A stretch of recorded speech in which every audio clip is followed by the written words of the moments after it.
dengan jamaah di bawah di atasnya, Lahum ashabu Muhammad sallallahu alaihi wasallam. Mereka adalah para sahabat Nabi Muhammad sallallahu alaihi wasallam. Rahimahumullah ajma'in. Alhamdulillah Allah rahmat mereka semuanya. Wa hum ahlus sunnah wal jamaah. Dan mereka adalah ahlus sunnah wal jamaah. Faman lam ya'khud anhum faqad dhalla wa batala. Siapa yang tidak mengambil dari mereka, maka dia telah sesat dan berbuat bid'ah. Wa kullu bid'atin dhalalah. Dan setiap bid'ah adalah sesat. Wa dhalalatu wa ahluha fin nar. Kesesatan dan pelakunya tempatnya di dalam neraka. Ya. Nah, di sini ucapan Imam Al-Barbahari setelah menjelaskan wajibnya mengikuti al-jamaah dan fondasi al-jamaah itu adalah para sahabat Rasulullah sallallahu alaihi wasallam. Maka beliau tekankan, "Faman lam ya'khudh anhu." Siapa yang tidak mengambil dari mereka, dari para sahabat, faqad dhalla wa btada. Maka dia telah sesat dan berbuat bid'ah. Wa kullu bid'atin dhalalah. Dan setiap bid'ah adalah sesat. Wa dhalalatu ahliha fin nar. Dan kesesatan dan pelaku kesesatan itu atau ahli pengekor kesesatan itu di dalam neraka. Baik. Ini ucapan beliau mengisyaratkan tentang wajibnya mengikuti jalan para ulama as-salaf. Wajibnya seorang muslim mengikuti jalan para ulama as-salaf. Mengikuti jalan para sahabat. Dan orang-orang yang mengikuti mereka dengan baik. Nah, hukum yang beliau sebutkan, kata beliau, "Faman lam ya'khudh anhum." Siapa yang tidak mengambil dari mereka, faqad dhalla wa btada. Dia telah sesat dan telah berbuat bid'ah. Maka hal tersebut wajib sebagaimana yang ditetapkan oleh Imam Al-Barbahari di sini. Dan wajibnya mengikuti jalan para ulama as-salaf itu sabit berdasarkan nas dari Al-Quran dan dari sunnah Rasulullah sallallahu alaihi wasallam dan juga berdasarkan kesepakatan di kalangan para ulama. Bahwa wajib mengikuti jalan para ulama as-salaf. Adapun dari Al-Quran, Allah Subhanahu wa taala berfirman, "Was-sabiqun al-awwalun min al-muhajirin wal-ansar والذين اتبعوهم بإحسان رضي الله عنكم ورضوا عنه وأعد لكم جنات تجري تحتها الأنهار خالدين فيها أبدا ذلك الفوز العظيم." Orang-orang yang terdahulu lagi pertama dari kalangan muhajirin dan al-ansar dan orang-orang yang mengikuti mereka dengan baik. Ya. Ini yang disebut para sahabat dari kalangan muhajirin dan al-ansari dan orang-orang yang mengikuti mereka dengan baik. Nah, dikatakan pahala untuk mereka, radhiyallahu ankum wa radu an. Pertama Allah ridha pada mereka dan mereka ridha kepada Allah. Kemudian disebut wa a'addallahu lakum jannatin tajri tahtaha al-anhar. Dan disiapkan untuk mereka surga-surga mengalir di bawahnya sungai-sungai, terutama yang kedua. Khalidina fiha abada. Mereka kekal di dalamnya selama-lamanya. Tiga. Yang keempat, dzalikal fawzul azim. Itulah keberuntungan yang sangat besar. Ini disiapkan bagi orang-orang yang mengikuti jalannya para sahabat. At-tabi'una lahum bi ihsan. Orang-orang yang mengikuti mereka dengan baik. Orang-orang yang mengikuti mereka dengan baik. Maka artinya siapa yang tidak mengikuti mereka, maka dia tidak mendapatkan keutamaan ini. Dia tidak diridhai oleh Allah, tidak disiapkan untuknya surga, dan tidak akan mendapatkan keberuntungan. Iya. Itu keharusannya. Karena itu dari ayat ini diambil istinbat oleh para ulama tentang wajibnya mengikuti jalan para ulama as-salaf. Apalagi Allah Subhanahu wa taala lebih menegaskan di ayat yang lain. Dalam surah Nisa ayat 115 yang kita ketahui bersama, Allah Subhanahu wa taala menyatakan, "Wa man yushaqiqir rasula min ba'di ma tabayyana lahu al-huda wa yattabi' ghayra sabilil mu'minin nuwallihi ma tawalla wa nuslihi jahannam wa sa'at masira." Dan barang siapa yang durhaka kepada Ar-Rasul setelah nampak kepada yang petunjuk dan mengikuti jalan selain jalan kaum mukminin. Kaum mukminin waktu itu adalah para sahabat. Mengikuti jalan selain jalannya para sahabat. Apa ancamannya? Ancaman yang sangat keras. Nuwallihi ma tawalla. Kami akan biarkan dia larut dalam kesesatannya. wa nuslihi jahannam, dan kami akan memasukkannya ke dalam neraka jahannam. Wa sa'at masira, dan neraka jahannam itu adalah jelek-jelek tempat kembali. Ini ayat yang sangat tegas sekali, menunjukkan tentang wajibnya kita mengikuti jalan para ulama as-salaf rahimahumullah taala. Ya. Dan juga di ayat yang lain Allah Subhanahu wa taala menjadikan keimanan para sahabat sebagai ukuran keimanan yang benar. Siapa yang beriman dengan keimanan mereka, maka ia telah mendapatkan petunjuk. Dalam firman-Nya Allah menyatakan, "In amanu bimithli ma amantum bih, faqad ihtadaw. Wa in tawallaw fa innama hum fi shiqaq." Kalau mereka beriman, mereka orang-orang kafir itu beriman seperti imannya kalian wahai para sahabat, maka sungguh mereka telah mendapatkan petunjuk. Dan kalau mereka berpaling, ya, maka sungguhnya mereka itu hanyalah berada dalam syiqaq. Perhatikan di sini, bagaimana dijadikan keimanan para sahabat sebagai ukuran keimanan yang benar, dengan itu dia dikatakan mendapatkan petunjuk. Menunjukkan tentang wajibnya mengikuti jalan para ulama salaf. Ibnu Qayyim rahimahullahu taala dalam I'lamul Muwaqqi'in beliau menyebutkan pendalilan lain dari ayat-ayat Al-Quran tentang wajibnya mengikuti jalan para ulama salaf. Agak panjang kalau kita bacakan semua. Dan dari hadis Rasulullah sallallahu alaihi wasallam yang diriwayatkan oleh Imam Bukhari dan Imam Muslim dari hadis Abdullah bin Mas'ud. Nah, hadis ini adalah hadis yang mutawatir. Nah, beliau bersabda, Rasulullah sallallahu alaihi wasallam bersabda, "Khairun nasi qarni, thumma alladhina yalunahum, thumma alladhina yalunahum." Sebaik-baik manusia adalah qarni, generasi. Kemudian generasi setelahnya, kemudian generasi setelahnya. 3 generasi dapatkan ujian dari Rasulullah sallallahu alaihi wasallam. Dan kita semua tahu bagaimana sifat Rasulullah sallallahu alaihi wasallam dalam Al-Quran. Wa ma yantiqu 'anil hawa in huwa illa wahyu yuha. Beliau tidak berucap dari hawa nafsunya. Yang beliau ucapkan adalah wahyu yang diwahyukan kepada beliau. Maka ini pujian dari Allah Subhanahu wa taala dan dari Rasulullah sallallahu alaihi wasallam kepada para sahabat radhiyallahu taala anhum. Katakan sebaik-baik manusia. Dan kata Ibnu Qayyim dalam I'lamul Muwaqqi'in, tidaklah disifatkan generasinya sebagai generasi yang paling baik secara mutlak. Semuanya ini menunjukkan mereka harus didahulukan dalam segala pintu kebaikan. Nah, dan mereka harus diikuti dalam segala pintu kebaikan. Dan diriwayatkan oleh Imam Muslim dari hadis Abu Musa al-Asy'ari radhiyallahu anhu, beliau berkata, "Shallaina al-maghriba ma'a Rasulillah sallallahu alaihi wasallam, faqulna law jalasna hatta nusalli ma'ahu al-isya." Kami salat maghrib bersama Rasulullah sallallahu alaihi wasallam. Maka kami berkata, andai kata kami duduk sampai kami salat isya bersama beliau. Fajalasna, maka kami pun duduk, kata Abu Musa. Faqaraja alaina, kemudian keluar Rasulullah sallallahu alaihi wasallam kepada kami. Faqulna, atau faqal, maka beliau berkata, "Ma ziltum hauna?" Kalian masih di sini?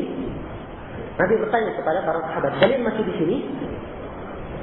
Faqulna, kata Abu Musa, kami berkata, "Ya Rasulullah, shallaina ma'aka al-maghrib, thumma qulna najlis hatta nusalli ma'aka al-isya." Kata mereka, "Ya Rasulullah, kami salat bersamamu salat maghrib. Kemudian kami berkata, kami duduk sampai kami salat isya bersamamu." Maka beliau berkata, "Ahsantu wa asabtu." Kalian telah berbuat baik. Kalian telah berbuat baik dan telah benar. Wa rafa'a ra'sahu ila as-sama', dan beliau mengangkat kepalanya ke langit. Wa kana katsiran ma yarfa'a ra'sahu ila as-sama', dan beliau sangat banyak mengangkat kepalanya ke langit.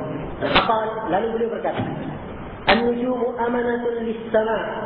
Sungguhnya bintang-bintang adalah amanah para penjaga langit. Fa'idha dhahabatin nujum atas sama' ma tu'ad. Apabila bintangnya telah pergi, maka datanglah kepada langit apa yang dijanjikan untuknya. Wa ana amanatun li ashabi, dan saya adalah amanah penjaga para sahabatku. Fa'idha dhahabtu ata ashabi ma yu'adun. Apabila saya pergi, maka datanglah kepada para sahabatku apa yang dijanjikan untuknya. Wa ashabi amanatun li ummati.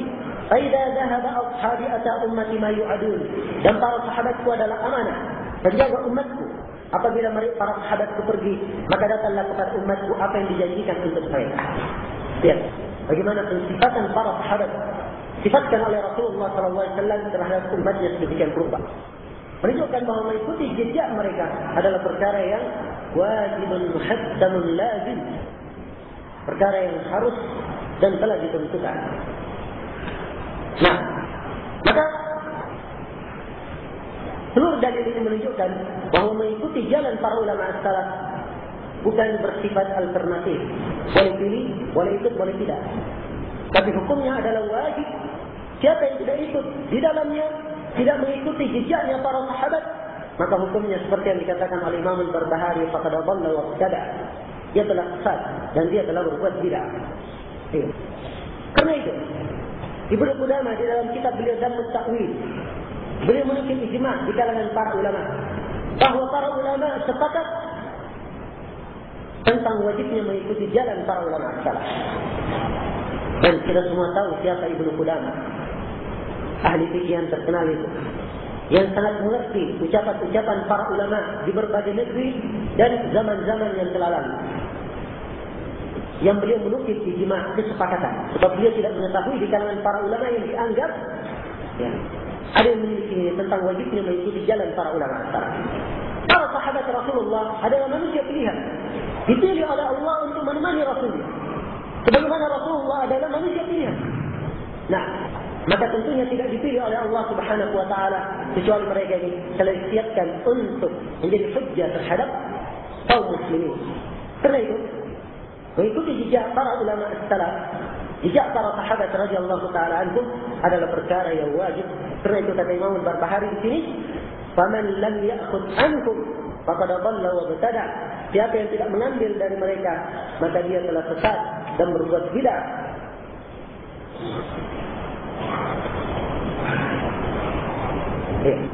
Wa kullu bid'atin dhalalah wa dhalalatu ahluha fin-nar. Dan setiap bid'ah adalah sesat dan kesesatan dalam pelakunya tempatnya dalam neraka. Baik, sini kalimat siapa yang tidak mengambil dari mereka. Maksudnya tidak mengambil dari mereka, yaitu dia tidak mengambil dari para sahabat radhiyallahu taala anhum hukum secara keseluruhan. Hukum secara keseluruhan. Tidak mengambil dari para sahabat radhiyallahu taala anhum. Atau perkara yang disepakati oleh para ulama, dia tidak, para sahabat mereka tidak mengambilnya. Kenapa saya rinci seperti ini? Sebab ada sebagian ikhwah memahami terlalu sempit. Nah, tentang mengikuti jejak para ulama as-salaf atau mengikuti apa yang dibawa oleh para sahabat radhiyallahu taala anhum. Ya, mungkin saya butuh memberikan penjelasan sedikit ya, supaya paham di sini apa makna kalimat Imam Al-Barbahari, siapa yang tidak mengambil dari mereka maka dia telah sesat dan berbuat bid'ah. Yang datang dari sahabat itu ada 3. Yang datang dari sahabat. Nah, kadang datang sesuatu dari sahabat. Datang sesuatu dari sahabat dan mempunyai dalil dari Al-Quran maupun Sunnah, apakah itu umum maupun khusus. Umum maupun khusus. Iya. Kemudian yang kedua, ada sesuatu datang dari sahabat dan tidak mempunyai dalil dari Al-Quran dan Sunnah. Kemudian yang ketiga, ada datang dari sahabat dan menyelisihi nas. Menyelisihi nas. Yang ketiga ini sifatnya bukan seluruh, tapi pada sebagian para sahabat. Yang kedua juga mirip seperti itu.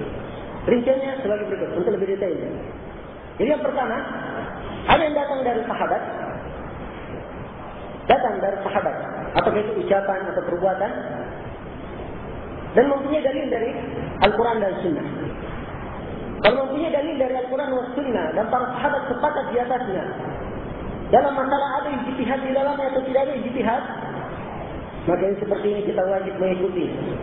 Ini yang diinginkan oleh Imam Al-Barbahari, "Man lam ya'khudh ankum faqad dhalla wa ibtada." Siapa yang tidak mengambil dari para sahabat, maka dia telah sesat dan berbuat bid'ah. Nah, yang diinginkan adalah kesepakatan di kalangan para sahabat. Apa yang disepakati? Iya. Atau ada nas dari Al-Quran dan Sunnah. Kemudian Para sahabat telah berpendapat, dari sebagian sahabat berpendapat seperti itu. Iya.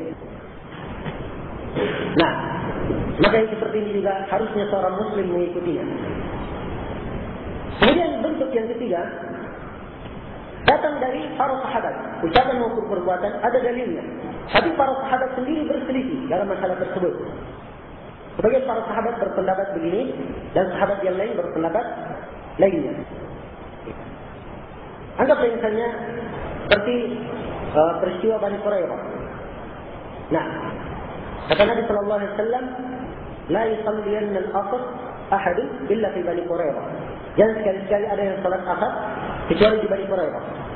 Ada yang ambil pemahaman secara lahiriahnya. Dikatakan bahwa kita harus salat di sana walaupun masuk waktu maghrib. Nanti masuk waktu maghrib mereka salat.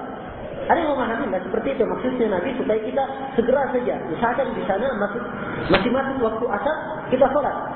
Ya, kita tiba masih waktu asar dan kita salat. Ya, kalau sudah keluar kemampuan ternyata terlambat, sudah masuk waktu maghrib, ya kita salat asar. Makanya ada yang salat asar di tengah jalan. Nah, dan Nabi sallallahu alaihi wasallam tidak menyalahkan dari kedua para sahabat. Kata Syekhul Islam Ibnu Taimiyah dalam Majmu' al-Fatawa, kalau para sahabat khilaf dalam satu masalah, maka kata beliau ittifaq para ulama. Sepakat para ulama tidak ada hujjah dalam perkataan sahabat di sini kalau mereka berselisih. Tidak ada hujjah dalam perkataan para sahabat kalau mereka berselisih. Jadi hujjah dipandang adalah dalil dari Al-Quran dan Sunnah Rasulullah Sallallahu Alaihi Wasallam. Kemudian yang kedua yang datang dari sahabat itu kadang tidak ada dalil dari Al-Quran dan Sunnah secara nas menunjukkannya. Dan ini ada beberapa perkara. Pertama, ada suatu perkara yang diucapkan oleh para sahabat, datangnya dari sahabat saja. Misalnya dari Ibnu Mas'ud saja misalnya. Tapi ucapan ini tidak ada tempat ijtihad di dalamnya. Maka yang seperti ini hukumnya seperti hukum ucapannya Nabi. Wajib diterima. Dari para sahabat, mempunyai hukum marfu'. Ya. Seperti ucapan Abdullah bin Mas'ud dalam riwayat Bukhari, dalam riwayat Muslim. Dan sebenarnya di dalam Sahih Muslim itu riwayatnya secara marfu' dari Nabi. Cuma Ad-Darqutni dalam Tatabbu' al-Ilzamat beliau menguatkan bahwa hadisnya marfu' terhadap Abdullah bin Mas'ud. Yaitu Ibnu Mas'ud berkata, akan didatangkan pada hari kiamat neraka Jahannam. Dan neraka Jahannam mempunyai 70.000 tali, setiap kali ditarik oleh 70.000 malaikat. Ya. Ini hadis ucapan Ibnu Mas'ud. Cuman apakah ini ucapan beliau dari ijtihad? Tak mungkin beliau berijtihad dalam masalah yang berkaitan dengan masalah gaib. Tentunya beliau mengambil dari mana? Dari Nabi Sallallahu Alaihi Wasallam. Atau seorang sahabat memberikan nas hadis yang di belakang siapa yang melakukannya akan mendapatkan pahala. Seperti misalnya hadis Abu Hurairah yang dalam riwayat Muslim. Dan di Kitab Salam Imam Muslim meriwayatkannya. Di mana Abu Hurairah berkata, siapa yang memukul wazabun dalam terjemahan kamu lihat okel gitu artinya. Ya cuman orang-orang Arab juga menyebut wazab itu siksa. Jadi dari sisi bahasa perlu dirinci lagi. Saya enggak tahu persis apakah siksa juga masuk di dalamnya atau tidak. Nah, yang jelas kata Abu Hurairah, siapa yang memukul wazabun satu kali pukul mati, maka pahalanya dapat 100. Dia pukul 2 kali pukul mati, dapat 90. Dipukul 3 kali pukul mati, maka dapat 80. Ini ucapan Abu Hurairah. Hukumnya hukum apa? Apa? Dari mana Abu Hurairah menetapkan pahalanya sekian? Kalau bukan dari Nabi Sallallahu Alaihi Wasallam. Maka ini hukum datangnya dari sahabat. Kita cari nafsi dari Al-Quran dan hadis, tidak ada nafs. Misal itu. Cuma dari sahabat, ucapannya tidak letaknya ijtihad di sini, maka hukumnya hukum marfu'. Sebab tidak mungkin para sahabat mengucapkan sesuatu yang berkaitan dengan masalah gaib, ya masalah pahala ataupun dosa kalau orang menanggung lakukan perbuatan tersebut, ya, yang asalnya tidak berasal dari Nabi Sallallahu Alaihi Wasallam. Nah, tidak mungkin itu para sahabat melakukannya. Baik, kemudian yang kedua, ada suatu perkara para sahabat sepakat, tapi tidak ada nas. Dan para sahabat sepakat ya, tidak. Nah, ada suatu perkara dilakukan oleh para sahabat, sebagian para sahabat, tidak ada nas, dan tidak ada dari sahabat lain yang mengingkarinya. Ini dikenal di kalangan para ulama ahli usul fikih dengan nama ijma' sukuti. Dan khilaf di kalangan para ulama. Ada terjadi perselisihan apakah ijma' sukuti itu hujjah atau tidak. Nah, jumhur ulama usul fikih mengatakan hujjah, dan saya sendiri yang saya ketahui dari pembahasan ulama di dalam hal ini bahawa ijma' sukuti bukan hujjah. Nah, kemudian berikutnya yang ketiga, sesuatu tidak ada nas dan para sahabat sendiri berselisih. Ini tentunya tidak diterima di sini. Bukan hujjah ucapan sahabat ini. Bukan arti dia diterima, tapi bukan hujjah. Dia memakai hujjah kemudian menyesatkan yang berpendapat dengan pendapat lainnya. Nah, kemudian jenis yang ketiga yang datang dari sahabat, kadang ada suatu perbuatan atau ucapan sahabat yang menyelisihi nas. Menyelisihi nas. Dan ini tentunya kita beri udzur kepada sahabat ini, mungkin belum sampai kepadanya dalil. Ya. Sebagaimana sebagian para sahabat dahulu ada yang membolehkan nikah mut'ah setelah Nabi meninggal. Nah, tapi setelah itu seluruh para sahabat, ya, seperti yang dinukil dari Ibn Abbas dan lain-lainnya, itu sudah meninggal dalam keadaan mereka sudah melihat haramnya nikah mut'ah tersebut setelah sampai kepada mereka nas. Maka kalau ucapannya berselisih dengan nas yang didahulukan tentunya adalah nas. Ya, dari uraian ini maka kita bisa memahami maksud dari perkataan Imam Al-Barbahari, "Man lam ya'khudh anhum faqad dhalla wa btada." Siapa yang tidak mengambil dari mereka, yang tidak mengambil dari sahabat secara keseluruhan, atau menyelisih kesepakatan para sahabat, menyelisih ijma'nya para sahabat, faqad dhalla wa btada, maka dia telah sesat dan berbuat bid'ah. Wa kullu bid'atin dhalalah, dan setiap bid'ah adalah sesat. Wa dhalalatu ahluha fin-nar, kesesatan itu dan pelaku kesesatan tempatnya di dalam neraka. Baik. Kemudian kata Imam Al-Barbahari rahimahullah ta'ala, kata beliau dalam poin yang keempat, wa qala Umar ibn al-Khattab radhiyallahu anhu. Di sini tertulis radhiyallahu anhu. Kata Syekh Khalid di bawah, asalnya rahimahullah, dan diperbaiki karena yang dipakai oleh para ulama adalah membaca radhiyallahu anhu dan membaca rahimahullah itu pada selain para sahabat dari kalangan kaum muslimin. Kata Umar bin Al-Khattab radhiyallahu anhu, la udra li ahadin fi dhalalatin rakibaha hasibaha huda wala fi huda tarakaha wala fi huda tarakahu hasibahu dhalal. Faqad buyyinat al-umur wa thabatat al-hujjah wa uqata al-udhr. Kata beliau dan berkata Umar bin Al-Khattab radhiyallahu anhu, tidak ada udzur bagi seorang pun dalam kesesatan yang dia lakukan. Tidak ada udzur bagi seorang pun dalam kesesatan yang dia lakukan. Hasibaha huda, dia menyangka itu adalah petunjuk. Sesat dia lakukan, dia sangka itu petunjuk. Tidak ada udzur bagi itu. Wala fi huda tarakahu hasibahu dhalal. Tidak ada, dan tidak pula ada udzur bagi orang yang meninggalkan suatu petunjuk, dia sangka petunjuk itu sesat, makanya dia tinggalkan. Jadi juga tidak ada udzur baginya. Kenapa? Kata Umar, faqad buyyinatil umur, telah dijelaskan segala sesuatu. Wa thabatatil hujjah, dan telah sabit al-hujjah itu. Wa qata al-udhr, dan udhr telah terputus. Ini ucapan Umar bin Al-Khattab oleh muhaddits kita, Syekh Khalid Rabdari, hafizahullah. Beliau menerangkan bahawa diriwayatkan ini, asar ini diriwayatkan oleh Ibnu Battah dalam Al-Ibana Al-Kubra, dan ada keterputusan dalam sanadnya. Dan beliau sebutkan juga diriwayatkan oleh Al-Maruzi dalam As-Sunnah dari Umar bin Abdul Aziz.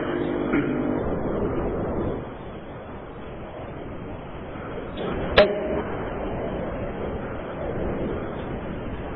Kata Imam Al-Barbahari rahimahullah, wa dzalika anna as-sunnah wal jamaah qad ahkama amra ad-din kullihi wa tabayyana lin-nas qala an-nas al-ittiba'. Hal tersebut karena as-sunnah dan al-jamaah telah mengisykan, telah menetapkan, mengokohkan seluruh perkara agama, dan telah nampak bagi manusia qala an-nas al-ittiba', maka atas manusia adalah al-ittiba', mengikutinya. Nah, poin ini dibawakan oleh Imam Al-Barbahari rahimahullah ta'ala telah menjelaskan tentang Islam itu adalah sunnah. Kemudian beliau jelaskan tentang wajibnya luzumul jamaah. Maka beliau bawakan perkataan Umar bin Al-Khattab bahwa tidak ada uzur bagi seorang yang melakukan suatu kesesatan, dianggap itu petunjuk. Dan tidak pula udzur bagi seorang yang meninggalkan suatu petunjuk, dianggap itu kesesatan. Tidak ada udzur baginya. Kenapa? Faqad buyyina bil umur, telah dijelaskan segala sesuatu. Wa thabatatil hujjah, dan hujjah telah tetap. Wa qata'al udzur, dan udzur telah terputus. Iya. Udzur telah terputus itu setelah diutusnya Rasulullah sallallahu alaihi wasallam. Sebab Allah Subhanahu wa taala berfirman, "Wa ma kunna mu'adzibina hatta nab'atha rasula." Dan tidaklah kami menyiksa sampai kami mengutus seorang rasul. Maka apabila telah diutus seorang rasul, maka artinya telah tegak hujjah bagi kaum tersebut. Dan juga Allah Subhanahu wa taala berfirman, "Wa uhiya ilayya hadzal Qur'an liunzirakum bihi wa man balagh." Dan diwahyukan kepadaku Al-Quran ini supaya saya memberikan inzar, peringatan kepada kalian dan siapa yang sampai kepadanya. Maka ini menunjukkan bahawa segala sesuatu telah dijelaskan. Sampai Nabi sallallahu alaihi wasallam menyatakan dalam hadis Abu Hurairah yang diriwayatkan oleh Imam Al-Bukhari dan Imam Muslim, kata beliau, "Walladzi nafsi biyadihi la yasma'u bi yahudiyyun wala nasraniyyun thumma la yu'minu bima ji'tu bih illa kana min ahli an-nar." Kata beliau, demi yang jiwa berada di tangannya, tidak ada seorang Yahudi pun dan tidak pula seorang Nasrani yang mendengar saya diutus lalu dia tidak beriman terhadap apa yang saya bawa, kecuali dia adalah penghuni neraka. Kecuali dia adalah penghuni neraka. Maka tidak ada uzur lagi. Perkara agama telah jelas, telah terang. Maka atas manusia untuk mempelajari agamanya, Nah, dan kalau tidak tahu, maka tanya kepada ahli ilmu. As'alu ahla dzikri in kuntum la ta'lamun. Bertanyalah kepada ahli zikir kalau kalian tidak mengetahui. Dan Syekh Abdul Aziz Ar-Rajihi, ya, beliau sebutkan ada perbedaan di antara orang yang hidup di tengah kaum muslimin, melakukan suatu kesesatan, dia hidup di tengah kaum muslimin. Hidup di tengah kaum muslimin, mampu bertanya, mampu mempelajari. Dia melakukan kesesatan ini tidak ada udzur baginya. Beda dengan orang yang hidup di tengah orang kafir misalnya, atau hidup di suatu tempat dia tidak mampu untuk mempelajari agama, maka ini mendapatkan udzur. Nah, jadi untuk dirinci masalah ini tentang masalah ada udzur atau tidak. Tapi yang diinginkan di sini oleh Imam Al-Barbahari kejelasan perkara. Kata beliau setelahnya, "Wa dzalika anna sunnah wal jamaah." Hal tersebut karena as-sunnah dan al-jamaah. As-sunnah telah kita terangkan makna sunnah Islam itu sendiri, dan al-jamaah telah kita terangkan makna al-jamaah dengan dua maknanya. Ini qad ahkama amra ad-din kullihi, telah menetapkan seluruh perkara agama. Jadi perkara agama apa saja semuanya sudah ada hukumnya, telah ditetapkan dari Al-Quran dan sunnah Rasulullah sallallahu alaihi wasallam dengan pemahaman para sahabat radhiyallahu taala anhum. Dan para sahabat telah menyampaikan seluruhnya. Ya. Rasulullah telah menyampaikan kepada para sahabatnya. Para sahabat telah menyampaikan seluruhnya kepada umat. Karena itulah as-sunnah dan al-jamaah pada ahkama amr ad-din kulli. Telah mentahkim, mengihkam seluruh perkara agama. Wa tabayyana lin-nas, dan nampak bagi manusia, qala an-nas al-ittiba', maka kewajiban manusia hanya sekedar mengikuti. Agama kita telah jelas. Laqad taraktukum 'ala al-bayda laylaha kanahariha la yazigu anha illa halik. Saya telah meninggalkan kalian di atas sesuatu yang putih, malamnya sama dengan siangnya, tidak ada yang berpaling darinya kecuali dia binasa. Ya. Nah, wa kadzalika nufassilu al-ayat wa litastabina sabilul mujrimin. Dan demikianlah kami merinci ayat-ayat ini supaya nampak jalannya orang-orang yang berdosa. Jadi ayat telah dirinci, telah ditafsir oleh Allah Subhanahu wa taala supaya nampak jalan orang-orang yang salah. Ini tidak ada udzur bagi seseorang melakukan suatu kesesatan, dianggap itu petunjuk, dan juga melakukan meninggalkan suatu petunjuk dianggap itu adalah suatu kesesatan. Kemudian kita beliau dalam poin berikutnya, wa'lam rahimakallah, dan ketahuilah, mudah-mudahan Allah merahmatimu. Di kalimat rahimakallah, mudah-mudahan Allah merahmatimu, doa dari Imam Al-Barbahari rahimahullah kepada orang yang membaca kitabnya. Nah, menunjukkan nusuh beliau terhadap umat, rahmat beliau terhadap umat, senantiasa ingin kebaikan terhadap umat.